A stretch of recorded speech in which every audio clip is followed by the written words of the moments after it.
ভাবছো আজকের ব্লগে আমি তোমাদের কি দেখাবো? আজকে আমি তোমাদের দেখাবো দু একটা ভুতুড়ে বাড়ি, যে বাড়িগুলো দেখলে তোমাদেরও গা ছমছম করে উঠবে অবশ্যই। চলো আমার সঙ্গে আমার ব্লগে।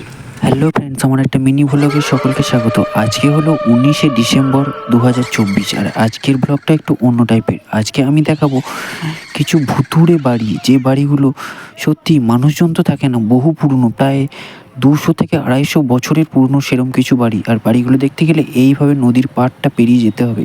এই একটা নদী, নদীর পাড়ে একটা জঙ্গল, জঙ্গলের ওপর রাস্তা, তার উপর পেরিয়ে যেতে হবে এই ভুতুড়ে বাড়িগুলো দেখার জন্যে।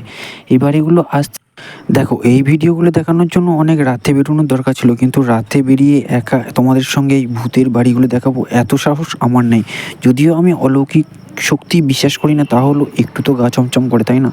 তাই এত সুন্দর একটা জনবহুল রাস্তা, এই জনবহুল রাস্তাটা অনেকেই চেনো। এইবার সেই বন, এই বনের মধ্যেই রয়েছে সেই বিভৎস বাড়িটা। চলো দেখা যাক। এই পুরনো বট গাছ, বহু পুরনো বট গাছ, ভেতরে একটা ভাঙা বাড়ি। বাড়িটা অবশ্য একটু অন্যরকম, বহু পুরনো হলেও প্রায় 250 বছরের তো পুরনো হবেই।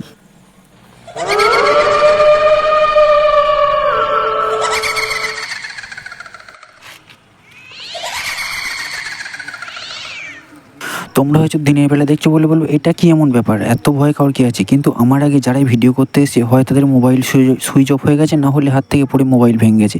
কেন হয়ে গেছে সেটা তো আমিও জানি না, অলৌকিক শক্তি নাকি অন্য কিছু সেটা জানি না। যাই হোক, আমি তোমাকে বাইরে থেকে দেখানোর চেষ্টা করছি। হ্যাঁ, এখানে শক্তির কথা বলতে গেলে বলাই যায় এখানে একটা মায়ের মূর্তিও রয়েছে, যেখানে মা কালীর পুজো হয়, কিন্তু এই মুহূর্তে মা কালীর খড়ের মূর্তি রয়েছে, সেখানে মায়ের একটা পোস্ট, পাশে রয়েছে মা কালীর বড় একটা পিকচার। এটা সাধারণত শ্মশান কালীমাই মনে হয়, বলাই চলে, তাই না?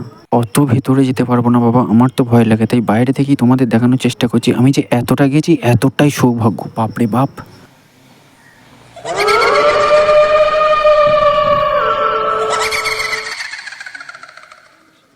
এই দেখো বাড়ি সেই দরজা, আমি তো ভেতরে ঢুকবো না অবশ্যই, পরে কোনো ভিডিওতে দেখাবে। টাটা।